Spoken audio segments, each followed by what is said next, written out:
नमस्कार दोस्तों, स्वागत है आपका स्टॉक स्पेस पे। तो आज हम बात करेंगे 44 और एबीसी स्टॉक्स के बारे में। बट उससे पहले जो नई स्ट्रेटजी बताई है सिद्धार्थ सर ने, मैं उसका एनालिसिस कर रहा था, मतलब वो मैं आपके साथ शेयर करना चाह रहा हूँ। जो कि मैंने ये जो 200 मूविंग एवरेज वाली स्ट्रेटजी बताई है इंट्राडे के लिए, उसका एनालिसिस करा है और ये चेक करा मैंने निफ्टी पे 2 मिनट्स के चार्ट पे। तो उसी के कंसीडर करते हुए मैंने 100 ट्रेड्स को चेक करा और किन किन में स्टॉप लॉस हिट होता है या टारगेट अचीव होता है, और जिनमें भी 1:1 अचीव हो रहा है तो उनको उसको मैं एज ए कंसीडर करा कि ट्रेड चला है। और जिसमें 1:1 नहीं अचीव हो रहा है वो स्टॉप लॉस हिट माने हैं, और इसी तरह ये मैंने मार्क कर रखे हैं। तो जैसे ये देखो यहाँ पे ये ट्रेड नंबर 1 ये चला है, ट्रेड नंबर 2 ये ऑलमोस्ट 1:1 अचीव हुआ है तो ये भी चला होगा। जैसे ये देखो 3 इसमें काफ़ी बड़ी कैंडल है तो ये यहाँ पे एसएल हिट हो गया, तो ये नहीं चला है। तो इस तरह से मैंने एक्यूरेसी निकालने की कोशिश करी है कि स्ट्रेटजी में क्या रहती है। जैसे यहाँ पे ऊपर गया, और इंट्राडे में हमें इतना सा मोमेंटम काफ़ी होता है, मतलब अगर आप ऑप्शंस वगैरह कर रहे हैं या नॉर्मली इंट्राडे भी कर रहे हैं तो इतने मोमेंटम में हमारे टारगेट्स अचीव हो जाते हैं। तो इसी तरह जैसे अब ये फिफ्थ वाला ये स्टॉप लॉस हिट हुआ है, यहाँ पे ऊपर चला गया, ये टारगेट अचीव हुआ है 1:1। और ऐसे ही ये मैंने सारे मार्क करके चेक करे हैं। तो उसके बाद जो आउटपुट निकली है वो मैं आपको बताता हूँ कि हंड्रेड्स जो मैंने स्टॉक है यहाँ पे चेक करे हैं, और उसके बाद जो हमारी आउटपुट है वो कितनी निकली है। तो इसमें मैंने शॉर्टिंग और दूसरे दोनों कंसीडर करे हैं, बाइंग वाले भी। तो इसको आप में भी ऑप्शंस में भी अप्लाई कर सकते हैं, क्योंकि निफ्टी पे चेक कर रहे हैं तो हम ऑब्वियसली ऑप्शंस के लिए ही देखना चाह रहे हैं। तो ये जो मैंने लास्ट तक 100 ट्रेड्स चेक करे हैं, ये सारे यहाँ पे मैंने मार्किंग कर किया है।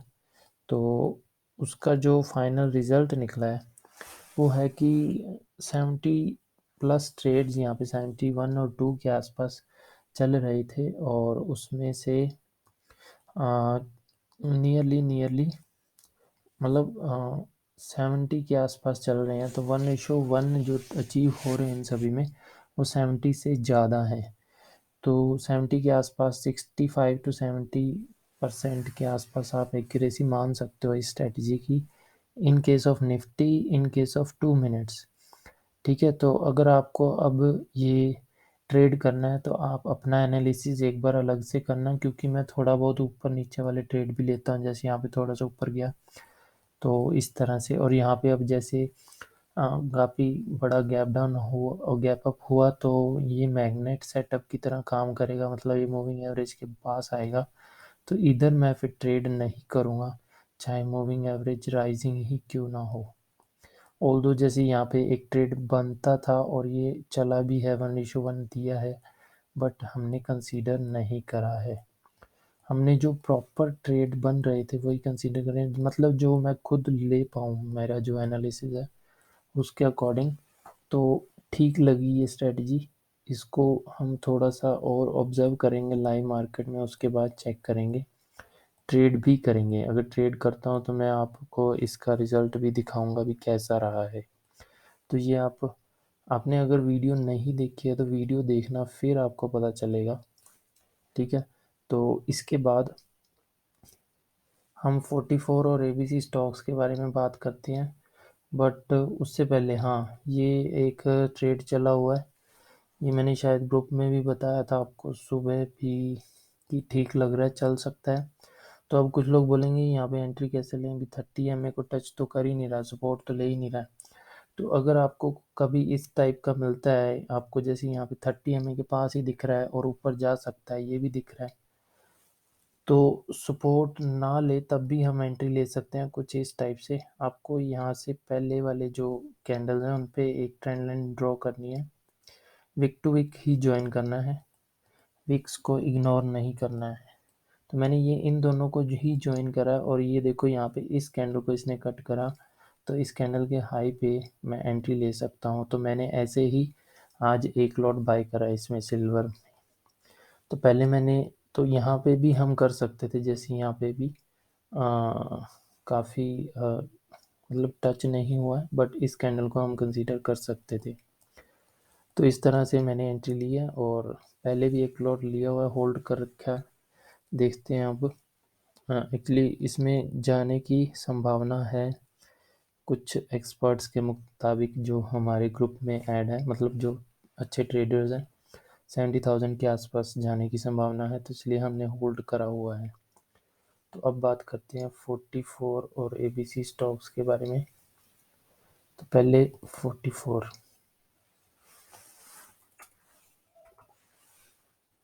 44 में हमारे पास जो है, एक्चुअली आज काफ़ी सारे हैं तो टाइम लगेगा, आराम से बैठिए, दिखाते हैं। वेल्सपुन इंडिया, तो ये है सबसे पहला। यहाँ पे शूटिंग स्टार था तो कल इसलिए कंसीडर नहीं करा था, आज हैमर बना है, कंसीडर कर सकते हैं यहाँ पे। उसके बाद टी रैंड, मैं थोड़ा सा जल्दी चलूँगा, एंट्री और टारगेट्स वगैरह आप अपने आप डिसाइड कर लेना। सेटअप दिखा रहा हूँ यहाँ पे, ये इतना कन्विंसिंग नहीं है, इसको इग्नोर ही करो, रहने दो। उसके बाद टोरेंट फार्मा,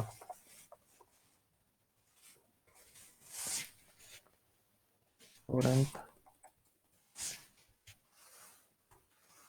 फार्मा, ये ठीक लग रहा है मेरे को। यहाँ पे भी एंट्री एक्चुअली इस कैंडल के हाई के अबव थी, बट इस कैंडल को भी हम कंसीडर कर सकते हैं, इसका हाई, इसका स्टॉप लॉस, इस तरह से। तो अभी प्राइस इस कैंडल के हाई से नीचे है तो कंसीडर किया जा सकता है। उसके बाद टाटा कॉम, टाटा कॉम में भी ठीक लग रहा है, दो तीन बड़ी रेड कैंडल्स हैं बट चल सकता है। उसके बाद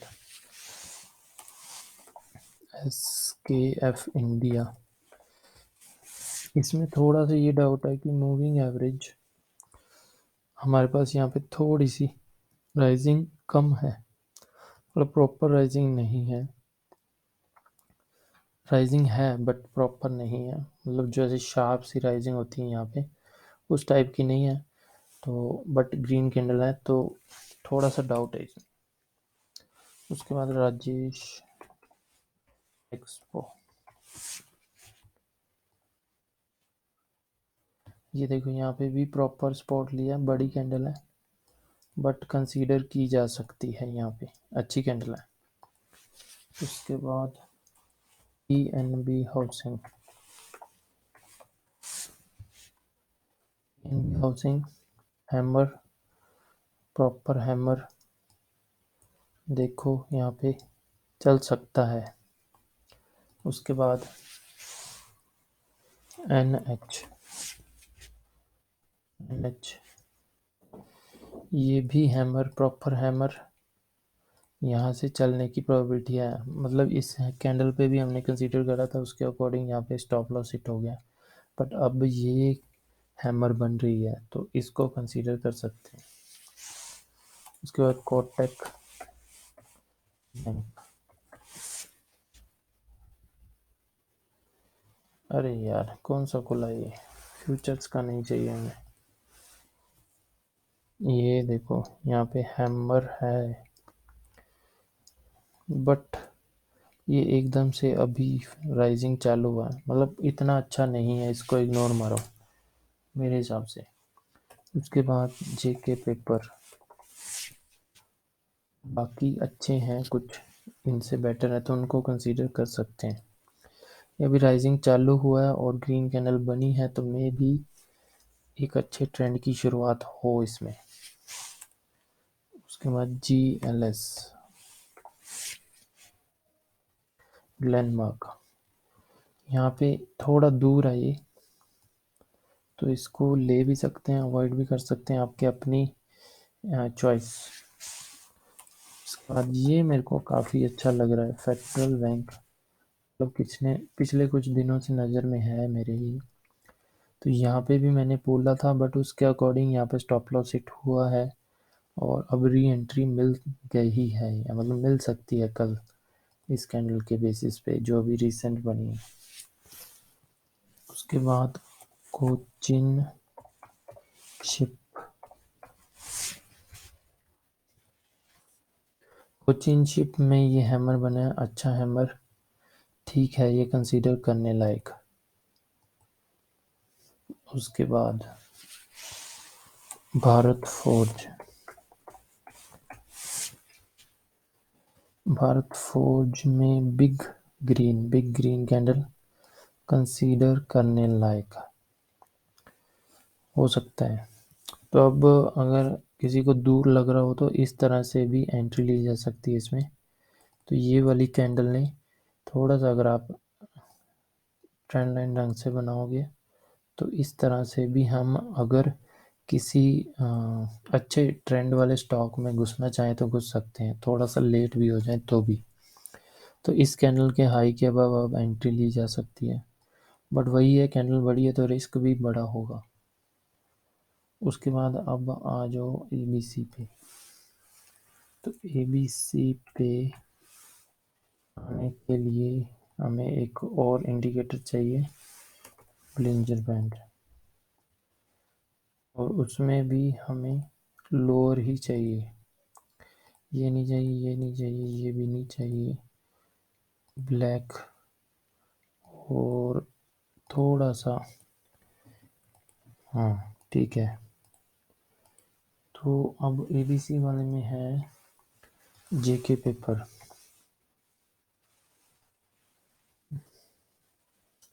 ठीक है, राइजिंग अभी ही चालू हुआ है तो मे भी कंसीडर कर सकते हैं, मे भी नहीं कर सकते, आपकी अपनी चॉइस।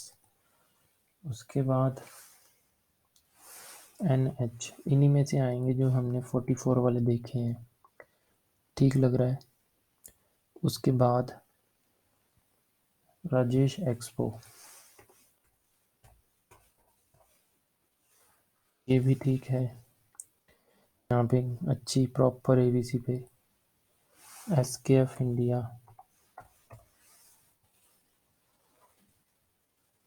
ये गैप है, इसको अवॉइड कर सकते हैं। उसके बाद टोरेंट फार्मा, ये इस कैंडल को कंसीडर करेंगे, इसका लो पहले जैसे मैंने बोला, ठीक है। तो ये थे हमारे ABC स्टॉक्स। तो आज के लिए इतना ही, मिलते हैं फिर नेक्स्ट वीडियो में। Thank you so much.